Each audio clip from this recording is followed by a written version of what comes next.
kepada partai pemenang pemilu tahun 2024, PDI Perjuangan. Nah, PDI Perjuangan ini saat ini menjadi sorotan publik. Salah satunya menjadi pemenang dalam pemilihan legislatif 16,sekian%, turun, kehilangan 18 kursi dibandingkan pemilu sebelumnya, dan cawapres yang diusung PDIP tidak berhasil memenangkan kontestasi Pilpres 2024. Nah, pertanyaannya sekarang, akan kemana PDI Perjuangan? Disclaimer, sahabat Indonesia, saya bukan kader PDIP, saya bukan anggota dari PDI Perjuangan. Saya hanya rakyat biasa. Ada dua pilihan sebetulnya yang bisa diambil oleh PDI Perjuangan. Satu, jalan menuju kehormatan. Yang kedua, jalan menuju kekuasaan. Jalan menuju kehormatan artinya adalah PDIP, PDI Perjuangan berani bersikap, bertindak, berdiri sebagai oposisi yang konstruktif bagi negeri ini. Ini baru keren. PDI Perjuangan sudah mempunyai pengalaman menjadi partai pemerintah, partai pemenang pemilu. PDI juga punya pengalaman menjadi oposisi, dan itu keren. Jadi kalau jalan ini yang diambil oleh PDI Perjuangan, rakyat akan bersimpati. Katakanlah sekarang mengalami penurunan, alhamdulillah masih menjadi pemenang pemilu. Hat-trick 3 kali pemilu menang terus. Tapi mungkin ke depan itu perlu lagi dikapitalisasi dukungan masyarakat. Simpati masyarakat harus dikapitalisasi untuk kemenangan PDI Perjuangan 5 tahun ke depan.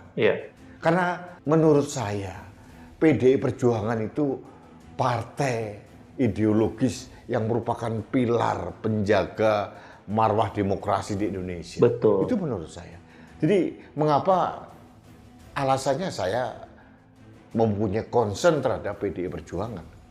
Saya tidak ingin campur tangan kepada internal PDI Perjuangan yang saat ini dipimpin oleh Ibu Megawati Soekarno Putri.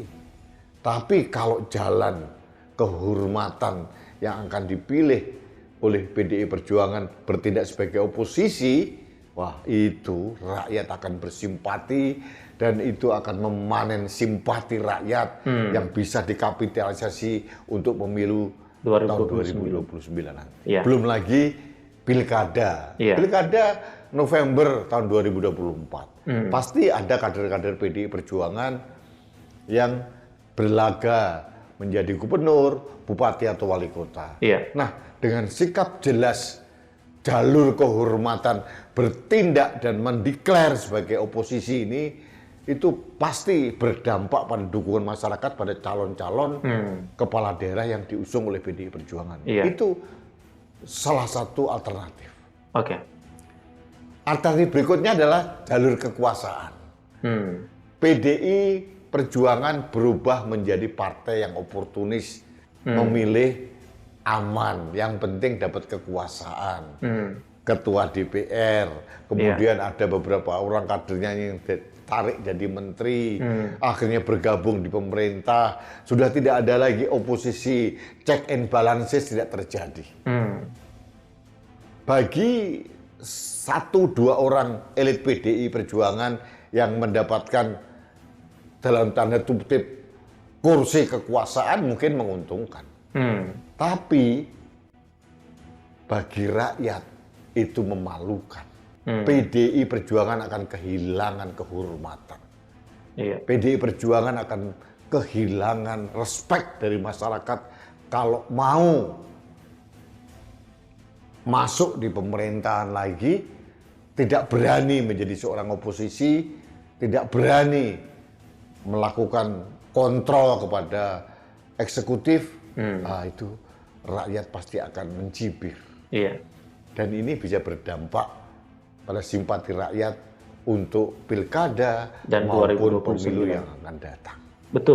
Jadi pilihannya hanya 2, jalur kehormatan atau jalur pragmatisme kekuasaan.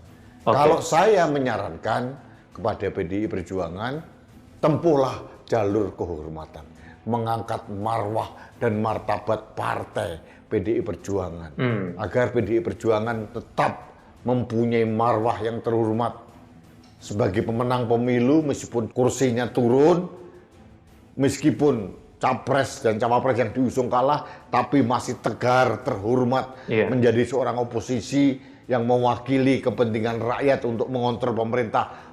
Itu baru keren. Itu baru terhormat. PDI Perjuangan di mata masyarakat. Tapi ini suara saya. Saya bukan elit PDIP, saya bukan kader, bukan siapa-siapa di PDI Perjuangan. Saya hanya bisa memberikan saran saja. Boleh dong. Mudah-mudahan didengar. Kalau tidak didengar, ya tidak apa-apa. PDI Perjuangan mempunyai hak prerogatif untuk menentukan menempuh jalur yang mana. Jalur kekuasaan. Ini kan harapan-harapan aja ya. Itu pilihannya. Setiap orang punya harapan. Di Anda.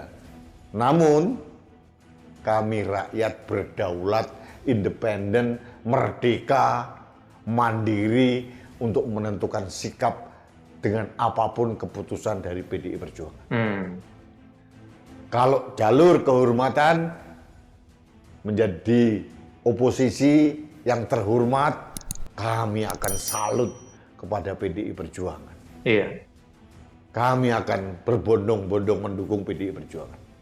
Tapi sebaliknya, kalau PDI Perjuangan terjebak dalam pragmatisme dan oportunisme kekuasaan, ya monggo saja, saya tidak lagi di barisan yang mendukung PDI Perjuangan. Ya, itu yang ingin saya sarankan pada kesempatan hari ini. Konsekuen lah ya. Baiklah sahabat Indonesia, singkat saja opini saya terkait hal ini. Mudah-mudahan ini menjadi... Ya, teman-teman, jadi apa yang disampaikan oleh ini bisa disebut sebagai pengamat politik lah ya, Pak Rudi Kamrini. Saya rasa memang PDI Perjuangan harus mengambil sikap sebagai oposisi. Kenapa? Karena memang PDI Perjuanganlah yang diharapkan oleh masyarakat saat ini untuk ada di posisi di luar pemerintah. Karena kalau semua masuk di dalam pemerintahan Prabowo Subianto, lalu nanti terkait dengan kebijakan dan keputusan-keputusan yang dibuat oleh pemerintahan Prabowo Subianto, tidak ada yang bisa mengendalikan, tidak ada yang bisa mengontrol, karena semua di parlemen sudah sepakat, karena berdasarkan instrumen atau berdasarkan instruksi, bukan instrumen, instruksi dari partainya. Jadi mau di apa, ya itulah yang diikuti oleh anggota DPR di parlemen kita. Jadi teman-teman, yang menjadi harapan masyarakat adalah PDI Perjuangan bisa mengambil sebuah posisi untuk menjadi oposisi di pemerintahan Prabowo Gibran, dan itu saya pikir adalah sebuah tindakan yang bisa membantu PDI Perjuangan di 2029 bahwa sikapnya ini konsisten ya, sikapnya ini konsisten terhadap memperkuat atau mempertahankan konstitusi, undang-undang, dan keadilan untuk masyarakat Indonesia. Mereka tetap berdiri di jalur tegak lurus terhadap konstitusional. Jadi tidak mencela-mencela, tetapi mereka menunjukkan sikap bahwa mereka bersama dengan rakyat, mereka membela kepentingan rakyat, dan seperti yang kita ketahui, PDI Perjuangan kan punya filosofi partai wong cilik, ya, partai yang berpihak kepada orang kecil. Dan mari dong tunjukin kepada kita semua bahwa PDI Perjuangan tetap berdiri di barisan orang-orang masyarakat kecil, ya, wong cilik, orang-orang kecil yang tidak bisa atau tidak punya pengaruh untuk bisa mengarahkan atau mencegah ya setiap keputusan yang dibuat oleh pemerintah, karena kita bukan siapa-siapa di negeri ini. Yang punya pengaruh untuk mengarahkan sebuah kebijakan yang dibuat itu di parlemen, ya kan? Penentuannya ada di partai politik, dan Satu-satunya partai yang bisa kita harapkan saat ini adalah partai PDI Perjuangan. Jadi mudah-mudahan Ibu Megawati Soekarno Putri bisa mengambil sebuah keputusan yang bijak untuk kepentingan masyarakat Indonesia. Jadi betul apa yang dikatakan oleh Pak Rudi Kamri, ada dua pilihan yang ada untuk ditempuh oleh PDI Perjuangan saat ini, yaitu dia akan menjadi bagian dari pemerintahan, tapi konsekuensinya adalah dia mengkhianati perjuangan masyarakat, perjuangan rakyat, ya, atau dia akan tetap di jalur partai yang akan mengawal pemerintahan Prabowo Gibran menjadi oposisi, dan itu berada di jalur berdiri tegak terhadap keadilan, berdiri tegak terhadap penegakan konstitusi, berdiri tegak kepada slogan yang menjadi partai wong cilik kalau dia menjadi oposisi. Dan saya pikir ini bukan sesuatu hal yang susah untuk dijalani oleh PDI Perjuangan, karena mereka punya kemampuan untuk hal itu, punya pengalaman 10 tahun di era pemerintahan SBY, di mana Ibu Megawati pada saat itu menjadi oposisi, dan tidak bukan waktu yang singkat ya, tapi waktu yang sangat panjang, 10 tahun. Tapi buktinya mereka tetap kuat menjadi partai pemenang di pemerintahan berikutnya setelah SBY, ya. Sehingga muncullah Jokowi sebagai harapan bagi masyarakat Indonesia yang diusulkan oleh PDI Perjuangan pada saat itu dan memenangkan Pilpres 2 kali 2 periode, ya.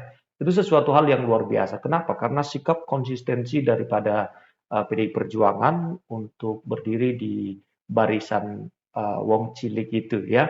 Nah, sekarang ini adalah ujian bagi PDI Perjuangan. Apakah mereka tetap menjadi oposisi atau justru mereka tergoda dengan tawaran menjadi bagian dari pemerintahan Prabowo. Memang ada isu-isu saat ini, PDI Perjuangan melalui Ibu Megawati Soekarno Putri akan bertemu dengan Prabowo Subianto. Apa yang akan dibahas di sana belum jelas dan kita tidak tahu.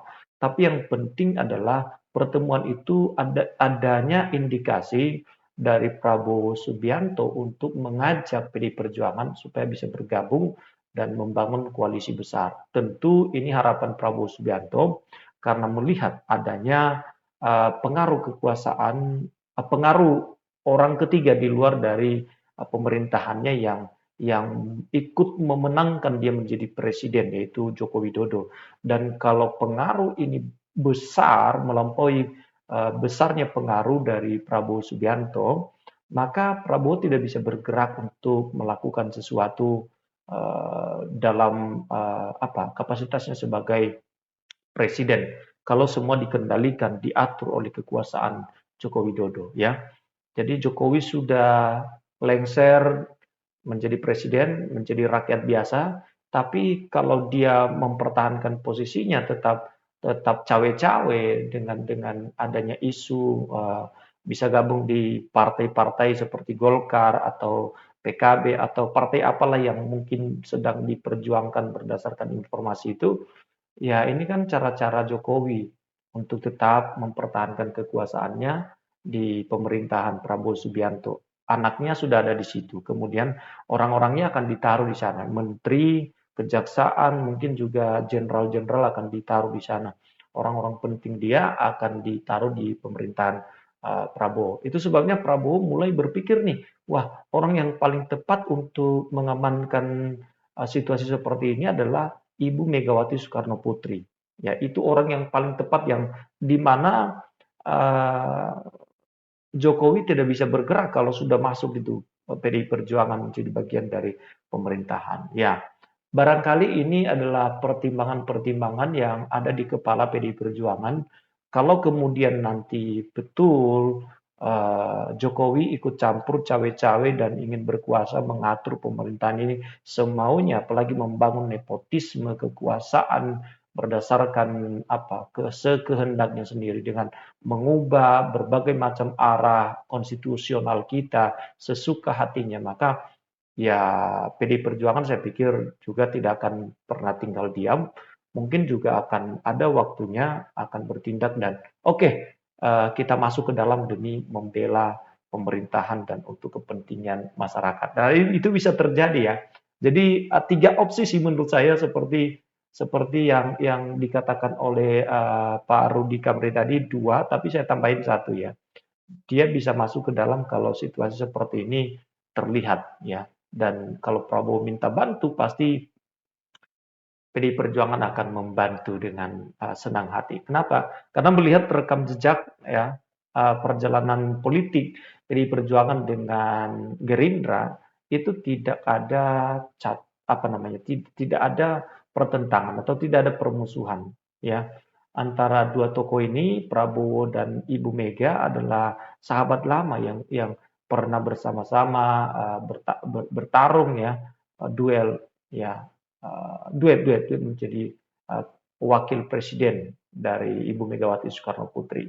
Dan walaupun kalah, tapi sejarah melihat ya, kalau melihat sejarah bahwa mereka tidak ada masalah, mereka bisa saja menjadi kawan ya di kemudian hari.